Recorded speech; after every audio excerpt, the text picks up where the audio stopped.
Hello, everyone. I'm Sara, and I'm a victim. Today, I want to talk about an interview that I had with a very dear friend by the name of Debbie. She is the one who not only became my advocate, became my friend, and has helped me through the ordeal of going through a trial to get the man who killed my son in prison. And she showed me why it's so important to follow through, to be a squeaky wheel, to get justice for your loved one. This is part of the interview we had.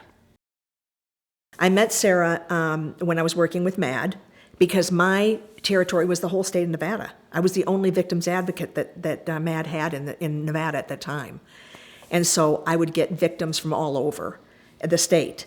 And I got the phone call that, we had a new victim that had signed up with MAD, and would you give her a call?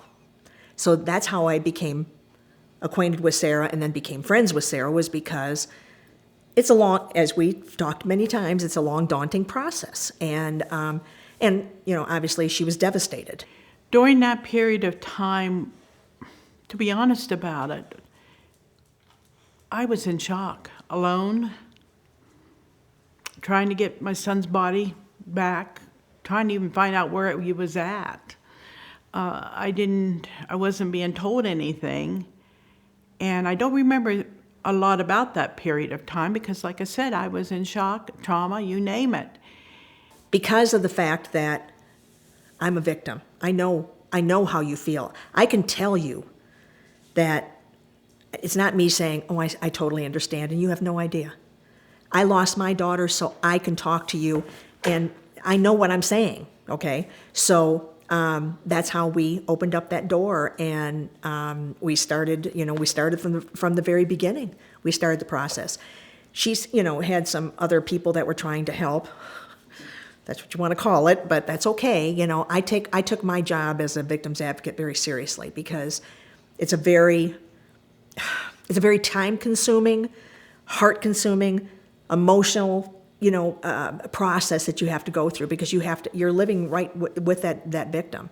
And all of my victims, everyone that I dealt with, I still have relationships with a lot of them because I never dropped them. I don't do that because just because the court's part of it's over with doesn't mean that you're done.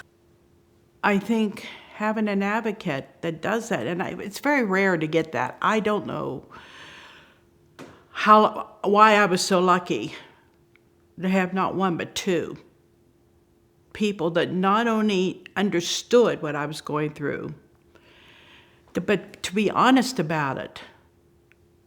If it hadn't been for them, the guy that killed my child would probably be out free as a breeze. He would have been out. There was no question about it. Absolutely, no question about it. Both of my advocates were well known in this field to the point where they have awards. They passed laws. And in the situation I was in, which I was being misled, and I have documents to prove that, I was being misled because they didn't want me down there. They didn't want me. They didn't want me. I was a mother bear. They want to do what they have to do to get you because you're a number to them. Let's get it off the plate, And they just took it further with Sara. They just took it a lot further than what they ever should have taken it. It was horrible. Horrible. I would not have known what was happening. I would not have known, and I would have trusted them, and he would have walked. If it hadn't been for the other advocate that I had, because she worked with all these DAs, she had help laws pass, and she was the one that stood up to the district attorney. It was helping her through the system because it was so daunting, letting you know what's the next step. Letting you know that, again, because it was in Texas, we didn't have the ability to do this, letting you know when the next hearing is, being there with you, let me be in that courtroom with you so you're not by yourself. If you have any questions, I can be that liaison between you and the court system. I had somebody that could relate to me and understand. And I have to say this, I'm so grateful You need those advocates. You need somebody to sit there with you and say, that I'm there to speak for you if you need me to, or I'm there to back you up. I'm there to, and I have gotten some amazing, Sarah's a perfect example of it, friendships out of that, and because these are people that are near and dear to my heart. I know the pain, so, I carry that, and I'm not saying as much as she does, but I know the pain she goes through. So, and it's horrible. And it doesn't get better. You learn how to put that foot in front of the other. It doesn't mean that devastation is, I could sit here right now and cry and it's been 32 years. I miss her every single day, so how do you tell somebody it's going to go away? You'll forget. No, you don't forget. It is very, very important to have advocates. There's two different kinds of advocates. There's the one that are independent, and then there's the ones that are hired by the city. The ones that are hired, they all have the same list to follow, which you will get sometimes. You have organizations such as MAD. MAD would be your one for DUI, but that's even a crapshoot. It really is, because Sara was a perfect example of how that can work out. As far as the ones in Texas. They have ones that are, for domestic violence. They do have some out there that have been through, But see, again, we go back to the victims' advocates. Unfortunately, to make them be able to understand the whole spectrum of things, they have to experience what they're advocating for you for, okay?